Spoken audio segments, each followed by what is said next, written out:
The first time I ever heard about nuclear fusion was back in 2004 when I was watching Spiderman 2. I was a kid and I didn't even know what nuclear fusion was. Do you remember that scene when Dr. Otto Octavius was presenting nuclear fusion for the first time to the world? Before things went haywire, of course. But do you remember how cool that was? Creating miniature suns. The power of the sun in the palm of my hand. The power of the sun in the palm of your hand. Wow.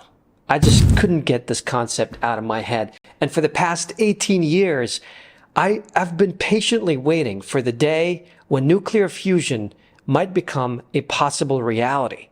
I also have been reflecting on how long the journey can be from knowing to doing, because it's a century since we figured out that it was fusion that was going on in our sun and all the other stars. And in that century, it took so many different kinds of advances that ultimately came together to the point that we could replicate that fusion activity in this controllable way in a laboratory. And this is what happened, ladies and gentlemen. This is so exciting. Last week, the Department of Energy at the United States made a huge announcement. At the Lawrence Livermore National Laboratory, they announced for the first time ever in 60 years the successful fusion of particles and the generation of energy that is more than the initial energy that was provided from the lasers. This is just huge news. Listen to this. Today we're here to talk about fusion, combining two particles into one. Last week, at the Lawrence Livermore National Laboratory in California, scientists at the National Ignition Facility achieved fusion ignition. And that is creating more energy from fusion reactions than the energy used to start the process. It's the first time it has ever been done in a laboratory, anywhere in the world. Simply put, this is one of the most impressive scientific feats of the 21st century. I'm excited because this is one of the most impressive feats of the 21st century. Just imagine a future where you have clean energy. Wow. The applications are just endless. First, let's have a little refresher on nuclear fusion. What is fusion? Let me read out the definition to you. Nuclear fusion is a reaction in which atomic nuclei of low atomic number fuse to form a heavier nucleus with the release of energy. And the reason this is so exciting is because for the first time ever, you have more energy released than the energy that was put into the lasers to begin with. So it works like this. You have a pellet of fuel and you direct a bunch of lasers at that pellet of fuel, and then you achieve fusion, and the energy that you have is more than the energy that you put into the lasers. That's basically it. Indeed, they shot a bunch of lasers at a pellet of fuel and more energy was released from that fusion ignition than the energy of the lasers going in. This milestone moves us one significant step closer to the possibility of zero carbon abundant fusion energy powering our society. This milestone moves us one significant step closer to the possibility of zero carbon abundant fusion energy powering our society. Just imagine the applications. We can produce free energy. We can have transportation fuels. We can have heavy industries operating more efficiently and no more pollution. If we can advance fusion energy, we could use it to produce clean electricity, transportation fuels, power heavy industry, so much more. That's the best news in the world. Creating miniature suns that are clean, that are abundant. Wow. What a time to be alive, man.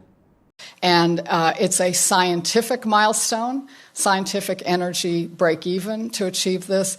But of course, as with all of these kinds of complex scientific undertakings, it's also an engineering marvel beyond belief. And this duality of advancing the research, building the complex engineering systems, both sides learning from each other, this is how we do really big, hard things. So this is just a beautiful example. But you know what my dream is? To many people, especially scientists, maybe right now it might sound like a pipe dream, But in the future, I predict something like this might happen. I'm talking about the far future, maybe 100 or 200 years from now. The possibility of having nuclear fusion miniature cells, that would be amazing. Imagine if you have something that would power devices for years.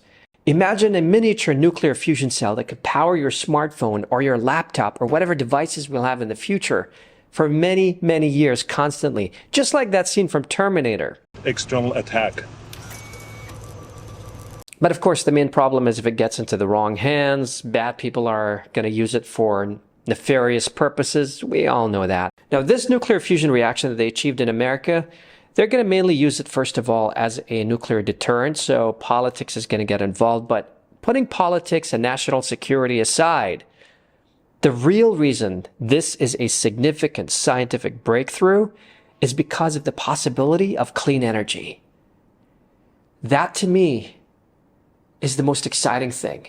Because energy is at the core of all the problems that we face in the world today, including pollution, politics, and all of that, resources. So if we're able to achieve nuclear fusion, wow, it's just going to be incredible. They also announced that commercial fusion will be probably ready in a decade. So 10 years from now, this might be a possibility. Imagine building the world's first fusion reactor.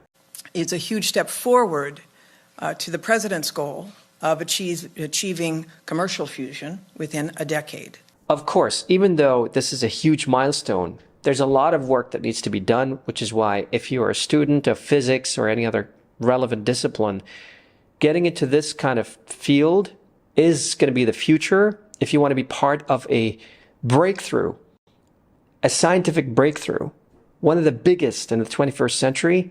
Get into the field of fusion. As for nuclear fission, never been a fan. It's pretty simple. Nuclear fission creates a lot of radioactive waste. It's incredibly dangerous, and even if you have the highest standards of safety and whatever, you'll never know what might happen. Natural disasters, war. Look at what happened with Chernobyl. It was a disaster. Europe is still suffering from Chernobyl. The pollution is still there. And they spent $2 billion on that dome to protect Europe from that pollution. And what about Fukushima's reactor in Japan? That was also a horrible mistake. Look at it. Japan is still suffering from radioactive waste. So that's why nuclear fission, in my humble opinion, is going to be a joke in the near future, hopefully, when nuclear fusion is achieved and we all have clean, safe energy that is abundant and accessible to all. Now, of course, not everyone is positive about this news. As a matter of fact, I was shocked when Elon Musk said the following. The question is is it possible to solve fusion energy? 100% yes, definitely, for sure. It's not a question as to whether fusion can work, but there is a question as to whether it is economically viable and whether it is competitive with alternatives. So you can't just use normal hydrogen. You need to use like deuterium and tritium, like unusual forms of hydrogen. Helium-3, there's not a lot of this raw material. It's quite difficult to get the raw materials. So I think you've got a cost of fuel issue, which is very significant. You got have a whole bunch of knockdowns from when you generate the heat to when you actually convert that into electricity. You've got some very difficult maintenance issues with the fusion reactor. The sustainable energy alternatives that I think are overwhelmingly more competitive, it's really primarily solar and wind. Why bother creating fusion on Earth when we have a gigantic fusion reactor in the sky that just works with zero maintenance? And it shows up every day. Right. Now, with all due respect, Elon, even if what you're saying is true, we still got to try. And I don't buy it. I don't buy it. Nuclear fusion is going to be the future if it's commercially viable, economically feasible. And just like any other technology out there with economies of scale, it's going to get cheaper and cheaper by the years. Thank you guys for watching this video. If you like this video, give it a like. And if you really like this video, subscribe to this channel. And I hope all of humanity's scientists will come together, fuse their thoughts together to achieve the world's first commercial nuclear fusion reactor in the near future. That's my dream, ladies and gentlemen.